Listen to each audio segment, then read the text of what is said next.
Halo Ayah Bunda, jumpa lagi dengan saya di channel YouTube Dr. Listia, spesialis anak. Sekarang kita ngobrol-ngobrol tentang COVID-19 yuk. Sudah 2 tahun loh kita berkecimpung dengan COVID-19. Dan semoga pandemi ini sudah mulai berangsur hilang, menjadi endemi mungkin gitu. Nah, pada anak-anak COVID-19 itu gejalanya manifestasinya sistemik itu bisa di luar sistem pernafasan, bisa meliputi demam dengan disertai diare, muntah, ruam, shock, atau keterlibatan jantung dan organ lain yang dikenal dengan multisystem inflammatory syndrome atau MISC. Nah, untuk itu kita perlu mengetahui apakah kondisi pada anak-anak yang kena COVID ini adalah termasuk yang ringan atau tanpa gejala atau yang sedang atau berat. Nah, berdasarkan derajat penyakitnya, nanti dokter akan melakukan pemeriksaan berdasarkan anamnesis, pemeriksaan fisik, dan hasil pemeriksaan penunjang. Maka nanti klasifikasi ini dapat dibagi menjadi tanpa gejala, gejalanya ringan, sedang, berat, dan kritis. Nah, kalau yang tanpa gejala itu uji SARS-CoV-2-nya positif tanpa ada tanda dan gejala klinis. Kalau yang ringan biasanya gejala infeksi saluran nafas seperti demam, kelelahan atau lemes, fatigue, kemudian myalgia atau nyeri-nyeri sendi, batuk, nyeri tenggorokan, pilek, dan bersin. Nah, beberapa kasus mungkin tidak disertai dengan demam dan lainnya mengalami gejala pencernaan, misalnya mual, muntah, nyeri perut, diare, dan gejala yang di luar sistem pernafasan. Kalau yang sedang, gejala dan tanda klinisnya masuk ke kriteria pneumonia atau radang paru-paru, meliputi demam, batuk, kemudian sesak napas, nafasnya cepat, dapat disertai grog-grog maupun nyik pada pemeriksaan paru tanpa distres pernafasan atau hipoksemia. Nah, kapan kita disebut sebagai tachypnea atau nafas cepat? Itu kalau frekuensi nafas anak kurang dari 2 bulan lebih dari 60 kali per menit, kemudian 2 bulan sampai 11 bulan lebih atau sama dengan 10 kali per menit, kemudian 1 sampai 5 tahun lebih atau sama dengan 40 kali per menit, dan di atas 5 tahun frekuensi nafasnya lebih atau sama dengan 30 kali per menit. Kalau yang kriteria berat, gejala dan tanda pneumonia tadi berupa nafas cuping hidung, jadi hidungnya kembang kempis, kemudian biru atau cyanosis di sekitar mulut, hidung, kemudian ada retraksi atau cekungan dinding dada, kemudian desaturasi atau saturasi oksigennya kurang dari 95%. Adanya tanda atau gejala bahaya seperti misalnya kejang atau penurunan kesadaran, muntah yang sering atau profuse, kemudian tidak dapat minum dengan atau tanpa gejala pernafasan, itu juga masuk kriteria berat. Nah, kalau yang kritis itu pasien mengalami perburukan dengan cepat menjadi acute respiratory distress syndrome atau RDS atau gagal nafas seperti shock, kemudian terjadi penurunan kesadaran atau ensefalopati, kemudian kerusakan otot-otot jantung atau miokard atau gagal jantung, atau ada kerusakan di koagulopatinya, gangguan ginjal akut, kemudian disfungsi organ multiple atau manifestasi sepsis yang lain. Pemeriksaan swab yang dilakukan mengikuti panduan yang sudah ditetapkan oleh Kemenkes dan WHO. Pada kasus suspek dan probable COVID-19 dengan hasil swab nasofaring yang negatif, maka pemeriksaan swab dapat dilakukan dari rektal atau spesimen saluran nafas bawah, misalnya sputum. Selain itu, pemeriksaan virus juga dapat diambil dari saluran nafas, feses, maupun spesimen lain seperti plasenta pada ibu hamil. Nah, kemudian tata laksana kasus suspek, probable maupun konfirmasi suspek COVID bagaimana? Pada yang kontak erat tanpa gejala dilakukan karantina dan pemantauan gitu. Kemudian pemeriksaan penunjang dilakukan pemeriksaan PCR. Kalau yang non farmakologis kita harus penuhi nutrisi yang adekuat. Kemudian edukasi bagaimana tindakan yang dilakukan, kalau perlu kapan harus dibawa ke rumah sakit.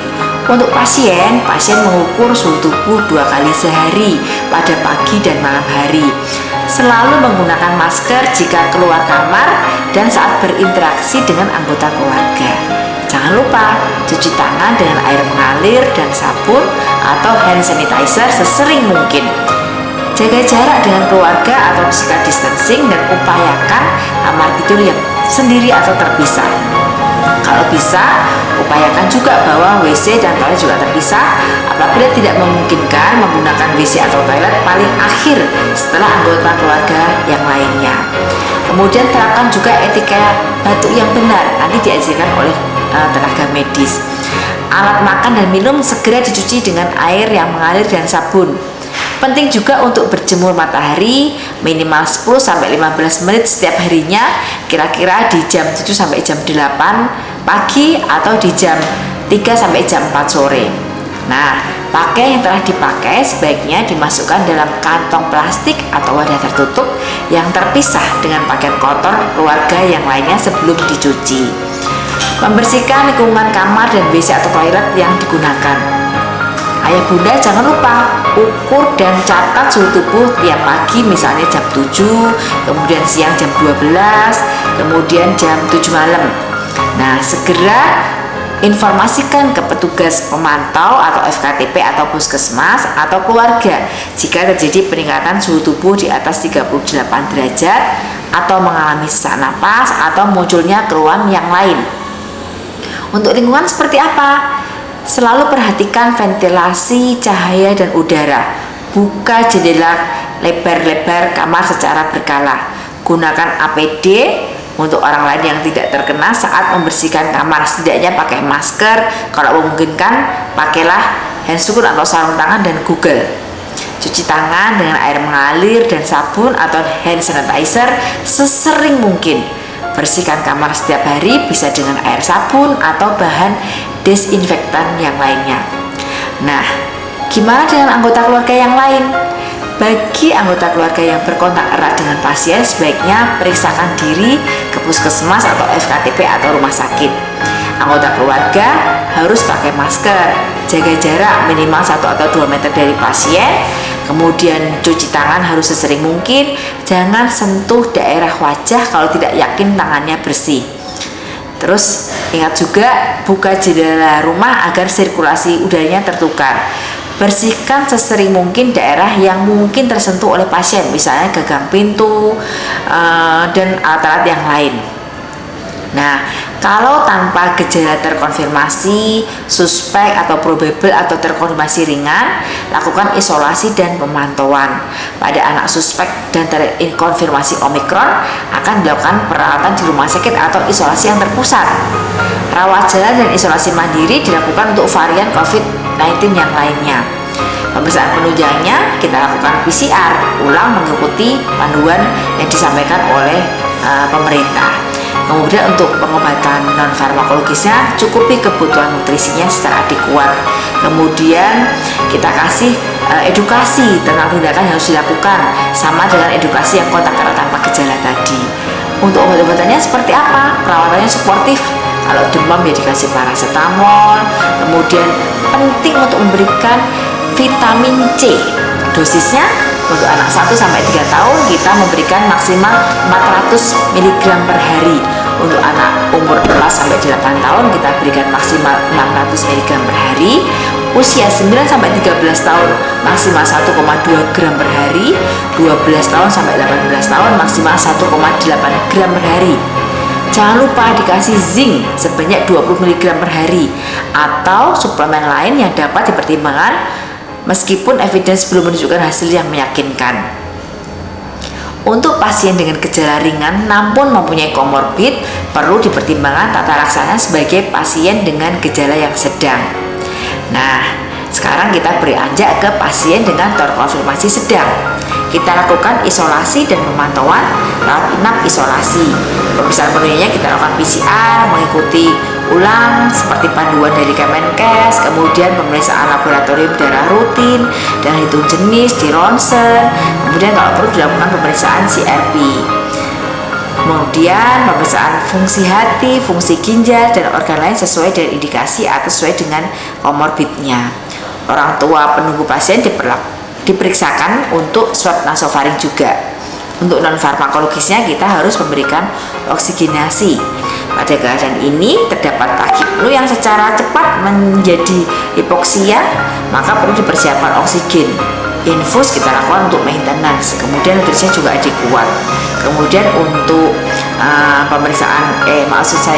pengobatan farmakologisnya dilakukan perawatan suportif, kemudian diberikan antivirus yang sesuai dengan anjuran dari Kemenkes, kemudian diberikan antibiotik empirik, lebih disukai dosis tunggal atau sekali sehari karena alasan infection control, yaitu ceftriaxone 1 kali 24 jam sebanyak 50-100 mg. Pada kasus pneumonia community atau terduga infeksi dengan bakteri, bisa diberikan azitromisin 10 mg per kilogram berat badan jika dicurigai disertai dengan pneumonia atipikal. Nah, ini nanti dokter akan memberikan jenis antibiotik lain sesuai dengan keputusan klinis dengan menyesuaikan dengan pola kuman rumah sakit. Kortikosteroid perlu dipertimbangkan untuk kasus yang sedang, vitamin C juga dan zinc seperti yang di atas.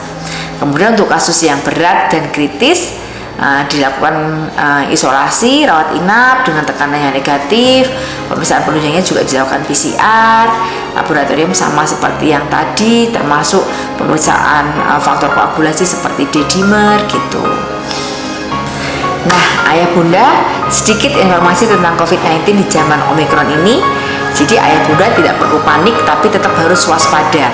Kenali gejala-gejala pada putra-putrinya apabila menemui gejala-gejala seperti di atas untuk bisa melaporkan ke petugas kesehatan atau FKTP atau rumah sakit terdekat.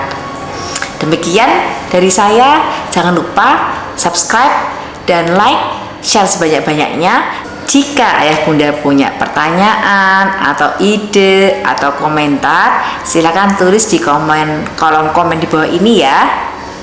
Terima kasih. Dah.